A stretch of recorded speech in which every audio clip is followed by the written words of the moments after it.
Quería compartiros, bueno, estaba hablando Merche al principio, ¿verdad?, de las noticias que hemos recibido últimamente, ¿no?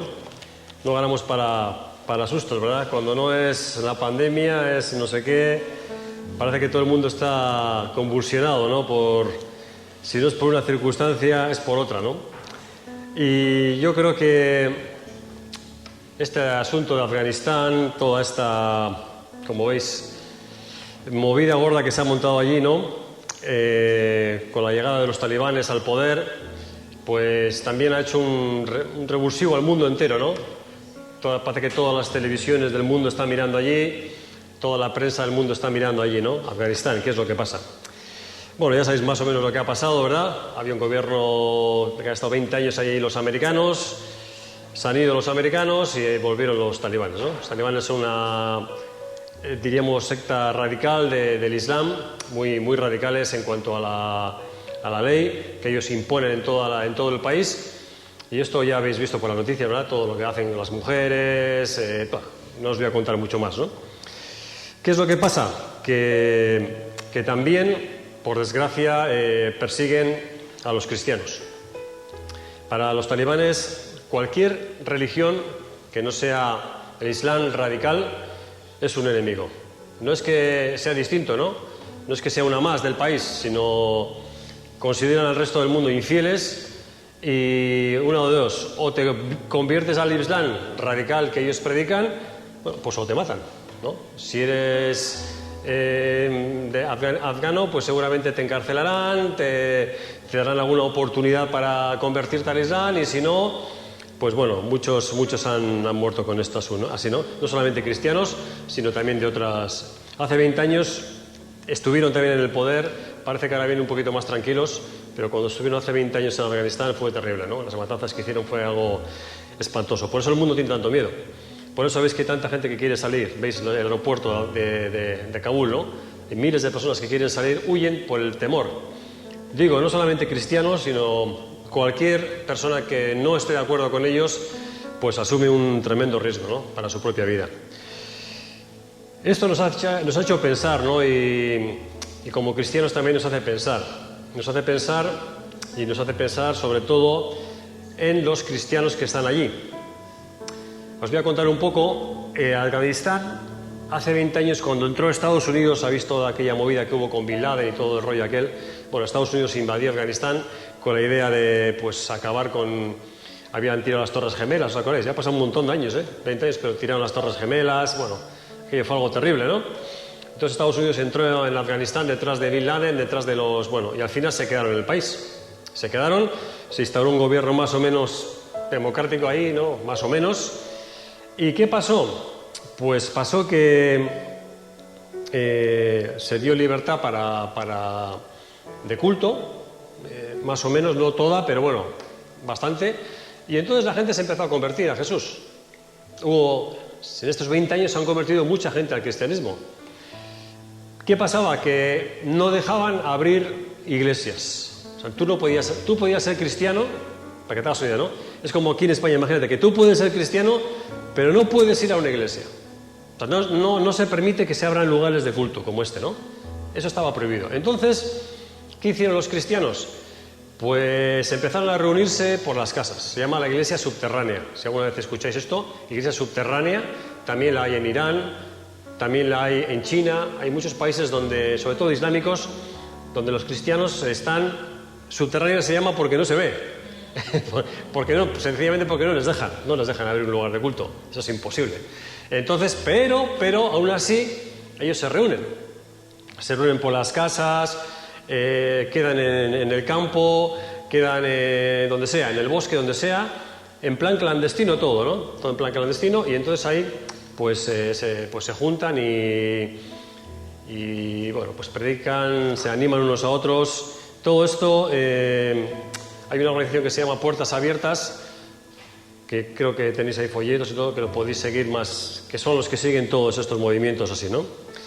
Lo cierto es que pues ha habido miles y miles de personas que se han vuelto a la fe de Jesús, también en Afganistán, y bueno, y ahora pues tienen este problema, ¿no? Que ahora, ¿qué hacen, no? Claro, no les van a permitir que sigan, por supuesto, y ese es el temor que hay, ¿no? Que los maten o que los encarcelen, que los metan presos. Bueno, eso es un poco lo que tenemos ahora, ¿no?, por delante. Y es por lo que estamos orando, ¿no? Están pidiendo todas las organizaciones internacionales que trabajan allí o que han trabajado allí, pues que oremos por nuestros hermanos ahí en Afganistán. Claro, es imposible que todos salgan, eso es literalmente imposible, ¿no? Primero porque mucha gente es pobre, aunque tú quieras irte de Afganistán, es que no tienes ni para un billete de avión y tampoco tienes a dónde ir. Toda esta gente que veis que están saliendo ahora, que los sacan en los aviones, es porque los países los están sacando, pero porque han sido colaboradores del ejército, traductores y todo eso, pero no es que la gente vaya al aeropuerto y de repente Estados Unidos los coge y los mete. Eso no es así, tampoco es así, que sale cualquiera que llegue. Tienes que tener un visado y se supone que tu vida tiene que estar en peligro, si no, no sales. Entonces, los cristianos, muchos de ellos son gente pobre, como digo, que no tiene ninguna posibilidad ni de coger un avión, ni de coger un coche, ni de ir a ningún lado. Aunque vayas a Pakistán, aunque vayas a... ¿Qué haces luego allí? No tienes dinero, ¿no? Entonces no les va a quedar otra que quedarse allí. Entonces, pues ahí es donde tenemos que orar para que el Señor les ayude, ¿no? Que no pierdan la fe, que puedan estar tranquilos porque tienen mucho miedo, es normal. Tú imagínate que tú estuvieses ahí, pues tú tendrías el mismo miedo que ellos, ¿no? Entonces, bueno, pues eso es un poco lo que está pasando allí. Yo, en cuanto a este tema, quería llevaros a algunos pasajes de la Biblia porque también creo que tenemos que tener una perspectiva cristiana de esto, ¿no? No solamente, claro que es una desgracia, claro que es algo terrible, pero vemos por la palabra, y lo vamos a ver ahora, que persecución siempre ha habido a los cristianos. Toda la vida. Toda la historia está plagada de persecuciones a los cristianos. De un signo, de otro, con un gobierno, con otro. Los emperadores romanos persiguieron mucho a los cristianos, ¿verdad? Los echaban ahí en los fosos, los leones, los crucificaban, les prendían fuego. Siempre ha estado la persecución a los creyentes, como digo, está en toda la historia, ¿no? Si leemos Hechos de los Apóstoles, ahí en el capítulo 3, vas a ver que los primeros cristianos, la primera iglesia, los primeros que se convirtieron, ya nada más convertirse, ya fueron perseguidos. Qué cosa, ¿no? Nada más convertirse, nada más nacer la iglesia, nada más arrancar, ya al poco tiempo vemos como el apóstol, el que antes de ser apóstol era Saulo, como consiente en la muerte de Esteban, que fue el primer mártir cristiano, y ya a partir de ahí dice que los cristianos tuvieron que escaparse. Muchos tuvieron que escaparse de Jerusalén porque eran perseguidos. ¿Por qué? Los perseguían, los metían en la cárcel, les obligaban a renunciar a Jesús, les obligaban a renunciar a su fe. Bueno, era algo terrible, ¿no? Sin embargo, lo que vemos en la palabra del Señor es que ¿cómo reaccionaron ellos, no? ¿Cómo reaccionaron los primeros cristianos? Reaccionaron, dice que según se escapaban, según salían de Jerusalén, por donde iban anunciando el Evangelio. Qué cosa, ¿no? Se iban escapando de la persecución de Jerusalén, pero ellos seguían predicando de Jesús.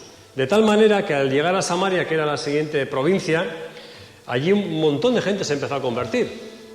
Y estos no eran judíos de raza, es una mezcla. Y muchos de estos samaritanos se empezaron a convertir. Así que estos primeros cristianos, fijaros el fervor que tenían, ¿no? La pasión que tenían por Jesús, que no se amilanaron con esto, ¿no?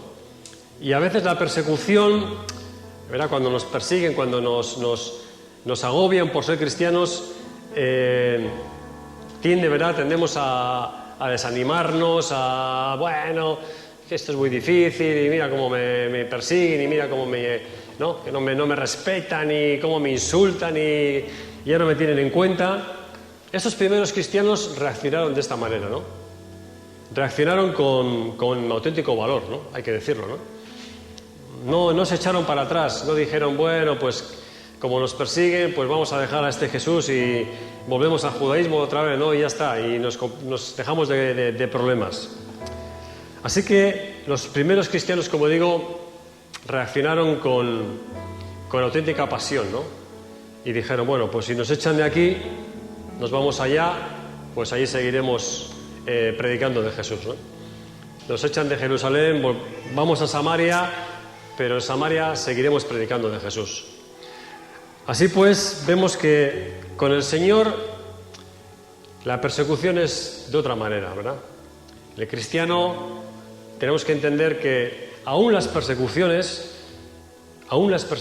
todo lo que nos acontece en la vida, y aunque parezca un drama y aunque parezca que está fuera de control, el Señor está en el control. Nunca te olvides de esto, ¿no? Dios está en el control de todas las circunstancias que vienen a la Iglesia, a los creyentes. ¿Que lo permite? Sí. ¿Que no nos gusta? También no nos gusta, ¿no? Estar en una situación de persecución, de que nos persiguen, de que nos agobian, ¿no?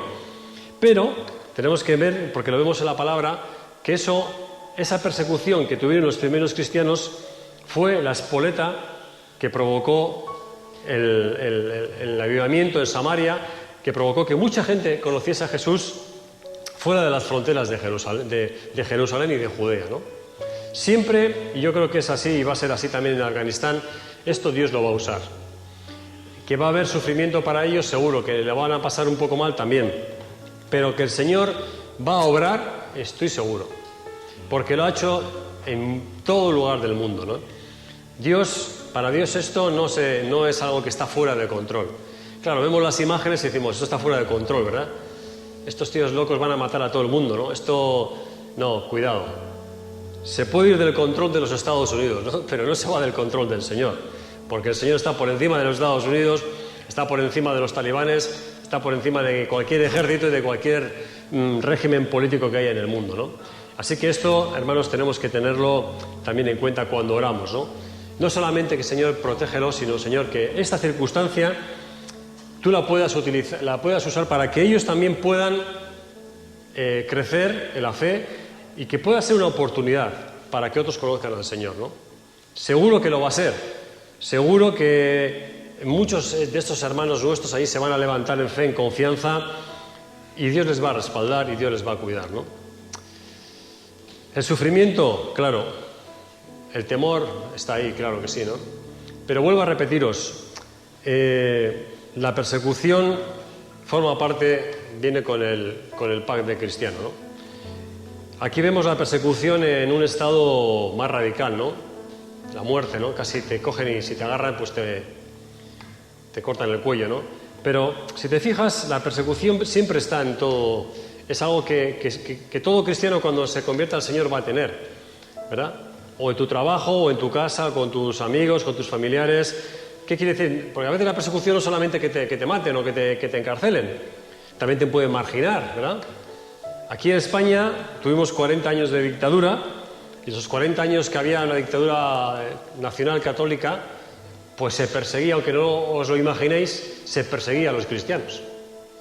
Aquí en España estaba prohibido abrir una iglesia cuando estábamos en el régimen franquista. Aquí en España, si tú te hacías cristiano, seguidor de Jesús, pues seguramente perdías el favor, sobre todo en los pueblos pequeños, en los sitios más rurales, ahí ya te marcaban, ¿no? Eras el evangélico, el protestante, yo que sé cómo te llamaban, y se te marginaba. Se te marginaba de los trabajos, se te marginaba de la vida social. Y eso también es una persecución, ¿sí o no? Porque al final el que lo sufre es el que lo valora, ¿no? Claro, si a ti te están haciendo el bullying, te están haciendo a un lado por tu condición de cristiano, para ti eso es un sufrimiento, ¿o no? Claro, no es como el sufrimiento de los talibanes que te pueden matar, pero a veces los niveles de persecución, aunque son distintos, pero el efecto es el mismo, ¿no? Siempre, siempre, siempre la persecución trata de hacer perder la fe al creyente, ¿no? De traer desánimo, de llenar tu corazón de angustia, de temor y que te apartes de Jesús. No tiene otro objetivo. La persecución no tiene más objetivo que ese, que apartarnos de la fe en el Señor, ¿no? Pero, como digo, la palabra está llena de textos. Jesús decía, ¿no?, que seguirme no es fácil. Dice de Jesús, el camino que yo os ofrezco La puerta es muy, muy estrecha y el camino es muy difícil. ¿Verdad? ¿Y qué quiere decir con eso? Pues que cuesta seguir a Jesús. Hoy también cuesta seguir a Jesús. En España también cuesta seguir a Jesús. A ti también te va a costar seguir a Jesús. Como me cuesta a mí. ¿Por qué? Porque el camino es difícil. ¿Verdad? Cuesta confiar en el Señor. Cuando las cosas van mal, es difícil, ¿a que sí? Cuando la vida te va bien es fácil seguir a Jesús. Dices, gloria a Dios, ¿no? Dios me está bendiciendo. Pero cuando vienen las circunstancias, cuando vienen los problemas, cuando viene la persecución, cuando te empiezan a mirar mal porque eres cristiano, cuando te pasa esto, cuando te pasa lo otro, ahí es lo difícil, ¿no? Ahí sí que cuesta ser cristiano. Ahí es donde dice Jesús, el camino es angosto, es difícil. Nunca, nunca el camino del cristiano es fácil. Si alguien te dijo eso, pues creo que te engañaron, ¿no? Claro que hay bendición, por supuesto. Dios nos bendice, Dios nos cuida, Dios nos guarda, por supuesto que sí. Pero también es cierto que va a haber momentos en tu vida en que se te va a hacer difícil. Es decir, que te va a costar seguir a Jesús, que te va a costar confiar en Él. Creo que todo esto, me imagino que ya lo habéis vivido muchos de vosotros, ¿no? Momentos complicados. ¿Por qué? Porque el sufrimiento también forma parte de la vida cristiana. También forma parte, ¿no? Y es cierto también, y lo vemos en muchos ejemplos, que en el sufrimiento Dios se glorifica. ¿Cuándo vemos más la gloria de Dios? Cuando estamos en momentos de dificultad, ¿sí o no? ¿Cuándo vas a ver los milagros de Dios en tu vida? Cuando los necesites imperiosamente. Mientras tu vida vaya encarrilada, pues claro, sí, Jesús está muy bien, ¿verdad? Gloria a Dios. Pero ¿cuándo vas a ver los milagros de Dios? ¿Cuándo vas a ver su mano moviéndose en tu vida? Cuando realmente lo necesites. Ahí es cuando vas a ver la presencia de Dios, vas a ver la mano de Dios y vas a ver su gloria en tu vida, ¿no? Así que la persecución, el sufrimiento, dice en la primera carta de Pedro, dice que no os sorprendáis de esta prueba de fuego que os ha sobrevenido como si fuese una cosa rara. A los primeros cristianos se asombraban, decían, pero ¿cómo nos puede pasar tanta cosa, no? Pero ¿cómo se oponen tanto los romanos a que creamos en Jesús? ¿Pero por qué nos persiguen los judíos por creer en Jesús? Si Jesús era judío, pero si era el Mesías. Y ahí les oprimían y les ofendían y les marginaban de la sinagoga y les echaban, ¿verdad? Era una prueba de fuego para ellos, era una prueba difícil. Dice Pedro, no os sorprendáis de la prueba de fuego que os ha sobrevenido como si fuese una cosa extraña, porque no lo es, ¿no? Como digo, y como dice la palabra, si tú quieres seguir a Jesús, en el camino vas a encontrar de estos momentos. No te sorprendas, no te asustes, no te desanimes. Son momentos que Dios trae, que Dios permite, también para probar nuestra fe, ¿no? ¿Hasta dónde estamos dispuestos a seguir a Jesús? ¿Hasta dónde estás dispuesto a confiar en Él, no? ¿Hasta dónde? También aquí. Es como que Jesús te dice, oye, aquí vas a confiar en mí. Ya, Señor, es que tengo este problemón, es que no sé yo si voy a salir. Pero ¿crees que puedo hacer algo yo ahí? Es la prueba, ¿no? Son las pruebas de la fe. Y en estas nos mete muchos el Señor. Muchas de estas pruebas van a venir a tu vida, en las que toda tu vida se va a quedar y medio tambaleándose y solamente te va a caer una cosa, ¿no? Confiar en el Señor o no confiar, ¿no? Jesús también en la parábola, ¿os acordáis? Del sembrador también lo enseña, ¿no? Dice que una parte cayó en un lugar que sí que creció. La persona se convirtió y su fe creció, pero en cuanto vinieron las pruebas de la vida, ¿qué dice? Que la planta se murió, ¿verdad? Las pruebas, los problemas de la vida eran como esas zarzas, esas malas hierbas que rodearon la espiga de trigo hasta tal punto que la ahogaron la espiga. Ya no había manera de que la espiga subiese para arriba porque estaba totalmente llena de zarzas. Y así la vida es a veces, ¿no? Se nos enzarza todo. Parece que nos ha caído un montón de zarzas encima y no vemos la manera de salir adelante, ¿no? ¿Y qué pasa? Que la fe, ¿verdad?, se seca, ¿no? La plantita se seca, las raíces se secan. Por eso, estas exhortaciones que están en la palabra están ahí por algo, ¿no?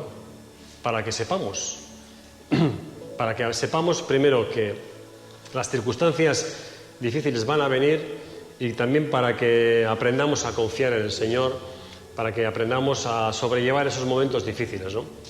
Escuchaba el otro día de un vídeo que mandó un pastor de Afganistán y decía el hombre, llevamos 20 años predicando de Jesús, decía el hombre, ¿no? Y ahora tenemos la impresión de que todo lo que hemos hecho se va a venir abajo. Es la impresión, el tío con lágrimas en los ojos, ¿eh? Decía, 20 años, ¿verdad? 20 años predicando de Jesús y ahora parece que todo lo que hemos hecho, ¿verdad? Toda la gente a la que se ha convertido es como que tenía esa impresión y con lágrimas lo decía el hombre, ¿no? Y nos decía, orar por nosotros, por favor, orar por nosotros. Tenemos la impresión esa, ¿no? De que no ha valido para nada, ¿no? De que todo el esfuerzo que hemos hecho se va a ir al garete. Pero yo creo que no va a ser así. Yo lo creo. Yo creo que Dios tiene un plan con Afganistán. Yo creo que todas las oraciones que se han hecho por ese país, Dios las va a contestar. Yo creo que todas las oraciones que han hecho los propios cristianos afganos durante estos 20 años, Dios las va a contestar. Y no sé cómo, pero que de alguna manera Dios va a poner su mano en ese país. Yo lo creo. Yo lo sé porque lo ha hecho en otros lugares del mundo, ¿no? Y cuando Dios ponga su mano, la vamos a ver. Vamos a ver cómo las cosas, no sé si se van a poner exactamente como queremos, pero que Dios se va a glorificar allí, que Dios va a poner su mano y que algo extraordinario va a pasar, ¿no? Nosotros solamente pensamos en términos de la comodidad, ¿verdad? De estar bien, de estar a gusto, de que no nos moleste nadie, ¿no? Pero Dios tampoco piensa así. Dios piensa ¿en qué? En la gente que no le conoce, ¿no es cierto? Tú piensas en tu comodidad, en tu mundo, en tu trabajo, pero Dios piensa en otra cosa. Dios está pensando en los cercanos que aún no conocen a Jesús. ¿Y qué sabes tú, qué sé yo, si Dios ha permitido esto para aún más movilizar a su iglesia y dentro del propio Afganistán para llegar a otros afganos y que conozcan a Jesús? Hay un testimonio muy bonito de Irán. Irán es otro país parecido, ¿eh? Todos los países islámicos están igual. No hay libertad de culto, no se puede ser cristiano. Si te pillan con una Biblia te vas a la cárcel. Y cuenta el testimonio muy bonito de un hermano allí. ¿Sabéis cómo lo hacen para orar? Pues el hermano es taxista. Tiene un taxi, ¿no? Y cuando a uno de esta iglesia subterránea que no se ve, o un grupito quiere orar, llaman al taxi. Les cogen el taxi a 3 o 4, les hace una vuelta por allá y van orando dentro del taxi. ¿A que no te imaginabas que eso se pudiera hacer? Pues es que no tiene otra manera. Los cultos de oración se hacen en un taxi. Cuando alguien necesita oración lo mete en el taxi este hermano y coge al pastor, lo van los 4 y así mientras da la vuelta, pues el pastor le va hablando, o el otro va orando, o lo que sea. Y así lo van haciendo. Qué cosa, ¿no? Quiero deciros, hermanos, que Dios se abre camino donde no lo hay. Y así lo dice el Antiguo Testamento, ¿no? Dios abre, como dice, ríos en la soledad, en los desiertos, ¿no? Donde nosotros pensamos que no hay nada que hacer, entonces ahí sale el Señor y empiezas a ver cosas extraordinarias, ¿no? Cosas raras, cosas que dices, ¿esto cómo puede ser, no? Pero es Dios el que lo hace. Y yo estoy seguro, porque digo que estamos orando, mucha gente, hoy en día, en este momento está el mundo entero orando por Afganistán. ¿Te puedes imaginar eso? Cristianos de todo el mundo, desde Estados Unidos, toda América, desde Australia, todos los cristianos en muchas partes del mundo están orando por ese país. Eso nunca se ha visto, jamás. ¿Sabes por qué? Porque todas las televisiones del mundo están allí. ¿Y por qué están todas las televisiones del mundo allí? Porque han llegado al poder los talibanes. ¿Qué se iba a imaginar eso, no? Hace unos días. Y esto yo creo que es de Dios también. Que se haya levantado este clamor a nivel mundial, solo Dios lo puede hacer. Solo Dios lo puede hacer. Y cuando Dios provoca semejante avalancha de oración, es porque quiere hacer algo en un lugar.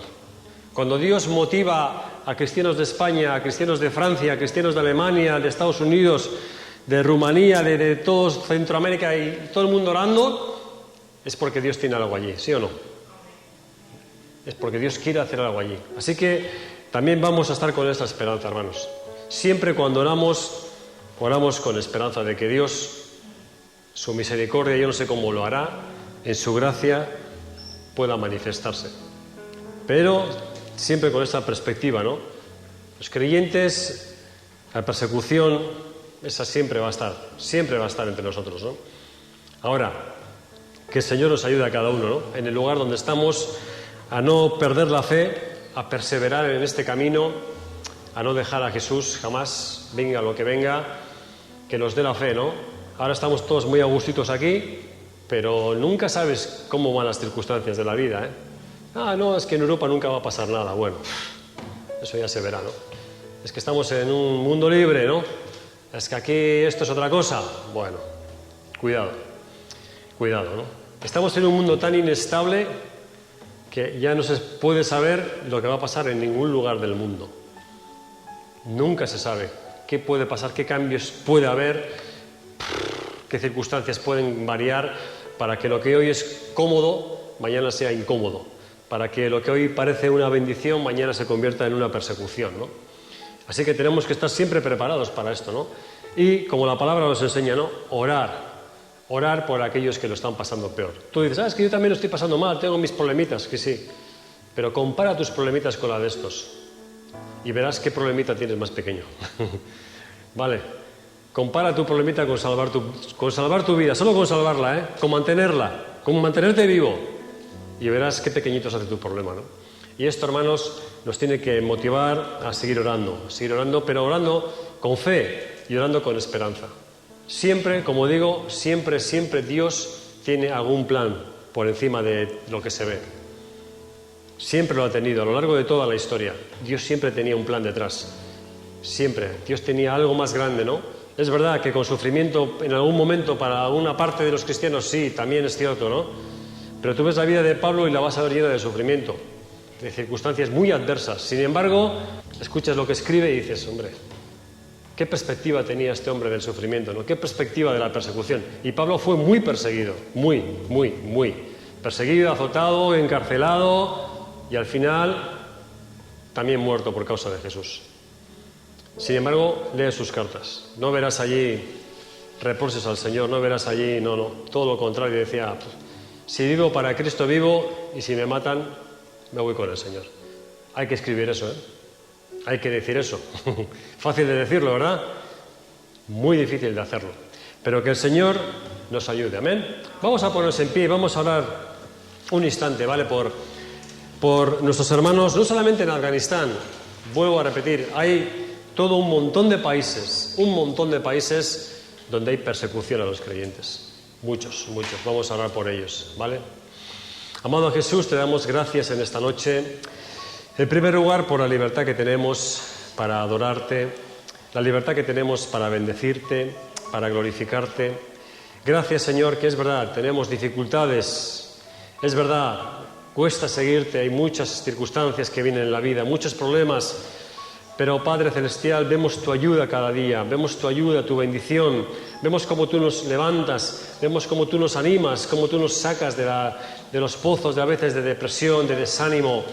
Padre, y lo hemos experimentado durante muchos años. Por eso sabemos que tú estás con nosotros y que poderoso eres para ayudarnos. Y esta misma fe es la que tenemos para nuestros hermanos en esos lugares de persecución. Especialmente oramos por los hermanos en Afganistán. Tú ves toda esta situación dramática que se está viviendo allí. Pero, Padre, oramos para que les des fortaleza interior. Padre, que esos creyentes no se vengan abajo, todo lo contrario, que mantengan su fe en ti, Jesús, que puedan experimentar este poder del Espíritu Santo que anima, que fortalece, que va por encima del temor, de la angustia, del terror. Dales este poder de lo alto, Dios. Dales también, Señor, señales, dales sueños, dales milagros, dales señales poderosas, Señor, que los motiven poderosamente para seguir. Y oramos por el pueblo de Afganistán. Tú ves esa nación durante 40 años de guerra ininterrumpida, Dios. Tú ves estas personas que te necesitan, Señor, la gente que aún no te conoce allí. Permite, Padre, que nuestros hermanos puedan ser de testimonio. Ahora se van a quedar solos allí, ahora se van los misioneros, se va todo lo que vino de fuera, Padre. Se quedan solos, Señor, con el desafío. Ayúdales a ganar a otros para Jesús. Ayúdales. Oramos también por Irán, oramos por Arabia Saudí, oramos por Siria, oramos por Irak. Tantas naciones, Señor, que cerradas al Evangelio, con esta dureza, con esta persecución a los creyentes. Oramos por esas naciones, nos ponemos de acuerdo aquí en nuestra iglesia también a favor de ellas, para que, como estás haciendo ya, muchas personas puedan venir a ti, puedan conocerte de todo su corazón. Y gracias, Señor, por esta oportunidad que nos das de bendecir a otros. Desde aquí, desde España, queremos bendecirlos en el nombre glorioso de Jesús. También bendícenos en esta semana que arranca. Tú ves cada uno de nosotros con nuestras propias circunstancias.